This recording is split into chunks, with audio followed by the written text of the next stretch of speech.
1971 বিশিনী 26 March সালমারিও Bangladesh মুক্তিযোদ্ধানি খরাক্তি সজাগ মানিও সালনো পালে জাখা রাজাখোড়াগুলিনি বাংলাদেশ সহকারী হাই কমিশননি তিদুলমাবাই বাংলাহা কতনি বানাতিশাই 1971 বিশিনী 26 মার্চ সালমারিনো মুইতুখলাই পান্ডা সংসাজাখাতাই বাংলাদেশ ন ফিয়কনা বাগৈ চবাখলাই থুই রিলাংনাই আদং সংনব মুইতুখলাই বরম রেলাইখা বরকনি চবানি বিশিংতিনো তাবুক বাংলা হাফিয়ক জাখিনি খা থাংসাউই লাইবুমানি কক রগ্ন পিরি ককনার খা। ধন্যবাদ আপনাদেরকে আমাদের এই দূতাবাসে উপস্থিত থাকার জন্য। আমি আরিফ মোহাম্মদ, বাংলাদেশের সহকারী হাই কমিশনার।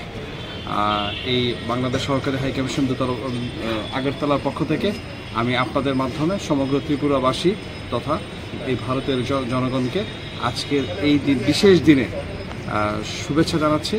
আপনারা সবাই জানেন আজ 26শে মার্চ 1971 সালের আজকের এই দিনে মুক্তিযুদ্ধের সূচনা হয় বাংলাদেশে।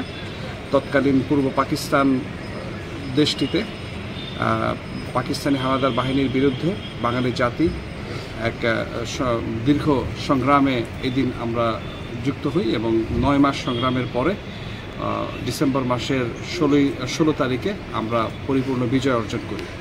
তো এই মুক্তিযুদ্ধের এই দীর্ঘ 9 মাসের সংগ্রামে আজ আমি প্রথমেই গভীর শ্রদ্ধার সাথে স্মরণ করছি যে এই সংগ্রামে যারা শহীদ হয়েছেন সেই 30 লক্ষ মানুষদের আমি গভীর শ্রদ্ধার সাথে স্মরণ করছি। 2 লক্ষ সম্ভ্রমহারা মা বোনদের আমি এছাড়াও 1947 সাল থেকে শুরু করে 1971 সাল পর্যন্ত এই দীর্ঘ লড়াইয়ে যেভাবে আমাদের এই অর্জনের পিছনে অবদান রেখেছেন তাদের সকলকে আমরা গভীর শ্রদ্ধার সাথে কৃতজ্ঞতার সাথে স্মরণ করছি। আমরা বিশেষ শ্রদ্ধার সাথে এবং আন্তরিক কৃতজ্ঞতার সাথে স্মরণ করতে চাই তৎকালীন সময় ত্রিপুরার জনগণের প্রতি। 1971-এর মুক্তিযুদ্ধের সময় ত্রিপুরার জনগণ যেভাবে তাদের সব কিছু দিয়ে আমাদের পাশে দাঁড়িয়েছিল তাহা ভোলার নয়। আমরা সবসময় জাতি হিসেবে বাংলাদেশি হিসেবে আমরা এই ত্রিপুরার এই অবদানকে কৃতজ্ঞতার সাথে স্মরণ করে আসছি। তো আজকের এই দিনেও আমাদের এই আনন্দের সময় এই ত্রিপুরার মাটিতে আমরা স্বাধীনতা দিবস উদযাপন করতে পেরে আমরা খুব গর্বিত।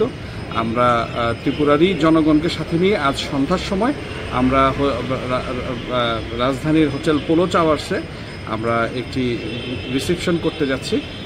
তো সেখানেও আশা করি আমাদের জনগণের সর্বস্তরের মানুষজন উপস্থিত থাকবেন। ধন্যবাদ। Bureau report, খুমপই।